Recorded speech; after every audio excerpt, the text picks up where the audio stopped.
The Council of Galactic Species had debated for 3 cycles before we, the Velhari, finally sent our desperate plea to Earth. Our homeworld was dying, consumed by a stellar anomaly that no technology in the known galaxy could reverse. We needed refuge, and quickly. I remember the day Ambassador Marcus Webb received our transmission. I was there, aboard our last colony ship, the Tears of Velhar, watching the humans face on the view screen. We had approached 17 species before humanity. 17 civilizations had turned us away. The Kryn said their worlds were full. The Thalaxians claimed incompatibility. The Mordesh simply said no. How many of you are there? Webb asked, his weathered face betraying no emotion. 43,000 souls, I replied, my translator rendering my words into his language. We ask only for a small island, a patch of land where we can preserve our people. We have technology to trade, archives of knowledge spanning millennia. Webb raised his hand, cutting me off. How long until your star collapses? 6 of your weeks. He nodded slowly. Give us 24 hours. The human transmission ended, and I felt my hope dying with it. 24 hours for a decision that would doom us to refusal, just like all the others. My daughter, Reshka, placed her hand on my shoulder. Perhaps they are different, Father. I wanted to believe her. 22 hours later, Webb's face appeared again on our screens. But this time, he wasn't alone. Behind him stood a woman in a military uniform adorned with stars, Admiral Jennifer Hayes of the United Earth Fleet. The United States, in cooperation with the Earth Coalition, has reached a decision, Webb began. We're not giving you an island. My heart sank. We're giving you Montana. Silence filled our command deck. Montana? I asked, confused. Admiral Hayes stepped forward. It's a state, a territory, roughly 380,000 square kilometers. Mountains, forests, rivers, plains. It's bigger than many countries. The population there has volunteered to relocate temporarily while we build you proper cities. You'll have full autonomy, representation in our government, and... Why? The word escaped my mouth before I could stop it. Why would you do this? Webb smiled, a strange human expression that I would later learn meant warmth. Because you asked for help. And because we remember what it's like to need shelter. The next 6 weeks were a blur. Human ships arrived at our dying system, not warships, but construction vessels, transport carriers, and evacuation cruisers. They called it Operation New Dawn. Captain James Rodriguez commanded the escort fleet, ensuring the Kryn, who had been making threatening gestures toward our helpless refugee ships, kept their distance. Don't worry about them, Rodriguez told me over a shared meal aboard his ship. They're bullies. Bullies back down when someone stands up to them. But we have nothing to offer you in return for this protection, I said. He shrugged. You're under Earth's protection now. That's what neighbors do. When we arrived at Earth, I wept. It was a blue jewel, alive and vibrant, hanging in the darkness of space.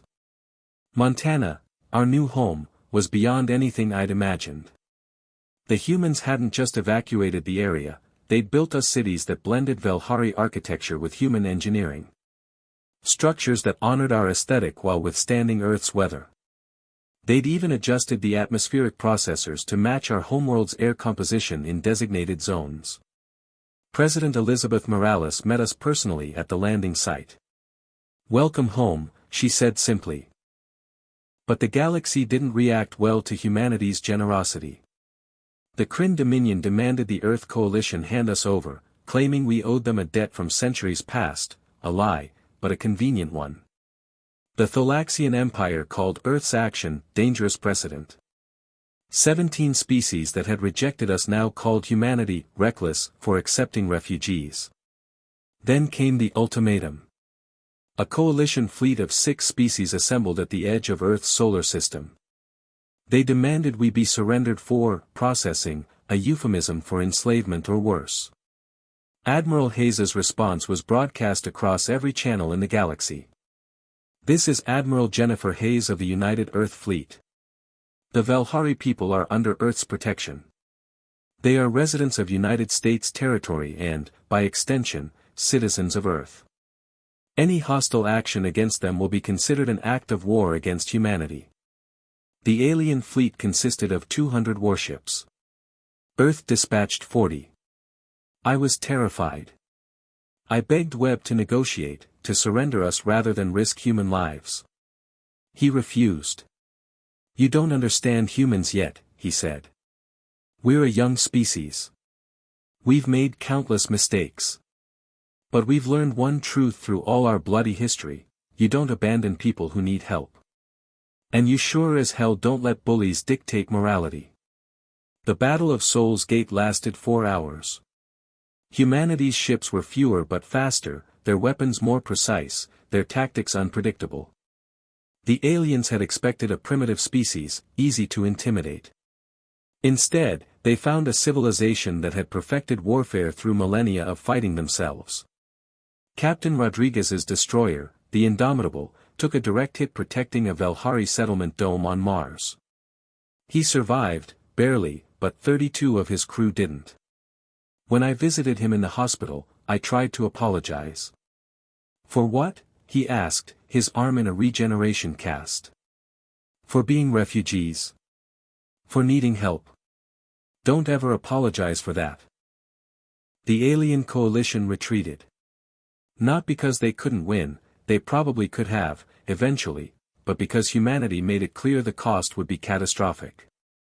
And because something shifted in galactic politics that day. Other species, watching from afar, began questioning the coalition's motives. 5 years have passed since then. Reshka married a human, Thomas Wright, a teacher from the old Montana population who returned to help us integrate. They're expecting their first child, a hybrid that geneticists say shouldn't be possible but somehow is. Love, I've learned, doesn't follow xenobiological rules. I serve now as the Velhari representative in Earth's Coalition Senate. The orbital defense stations above Montana, built by Earth and maintained by both our peoples, stand as a reminder: humanity didn't just give us shelter. They gave us a home and promised to guard it with their lives. Last week, a new species approached Earth, refugees from a plague-ravaged world. The Galactic Council rejected them.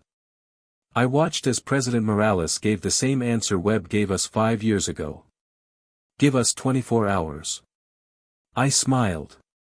I've learned what it means to be human. It means when someone asks for shelter, you don't just open your door, you build them a home and stand guard while they rebuild their lives. That's why the galaxy fears humanity. Not because of their warships, but because of their unwavering conviction that compassion is worth fighting for.